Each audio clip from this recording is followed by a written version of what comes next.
أعزائي متابعيني أهلا بيكم. النهارده أنا مع حضراتكم علشان هاعلن على خدمة هقدمها لكل تجار وصناع ولكل محب إن هو يعمل أو يزود مبيعاته.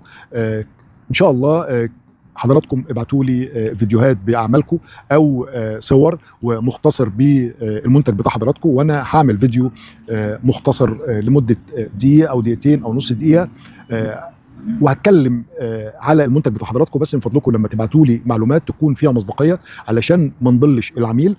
تبعتوا لي مصداقيه للمنتج بتاعكم، يعني مش عايز حد يجي مثلا يكون وليكن مثلا النجارين يكون بيصنع خشب صناعي ويقول لي ده خشب طبيعي او العكس، لا قول لي مصداقيه واحنا هنعلن بمنتهى المصداقيه. وطبعا كل واحد عنده تكايه بيعرف يوصل للعميل، يعني في ناس هنوصل للعميل من خلال السعر المميز، وفي ناس من خلال المنتج المميز، وفي ناس من خلال صناعه كويسه. فمن فضلكم ابعتوا لي الفيديو او الصور ومختصر زي ما قلت لحضراتكم بالموضوع، وانا هعمل فيديو واحط فويس اوفر بصوتي، وهننزل الاعلان على السوشيال ميديا علشان يوصل ونكبر وكلنا نكبر وكلنا نشتغل، وربنا يوفق الجميع. واشكركم شكرا جزيلا، والى اللقاء. تحياتي اشرف شندي الشهير فنان الرحاب.